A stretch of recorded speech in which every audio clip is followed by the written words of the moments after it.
Dear educators, welcome back to the Student Alliance community of IXL videos. Now in this videos, we're going to cover about English for first standard students as to what type of exercises we can do for them. Now this is your My View board. Just go here. Completes the following sentence with the best question word. Dash do you go to the school? Where do you go to the school? Perfect. Now, where did you put my blue pen? So that way you will be able to get those answers right.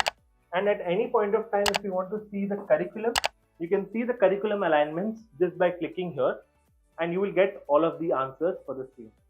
Hope that makes your interaction much better. Thank you so much.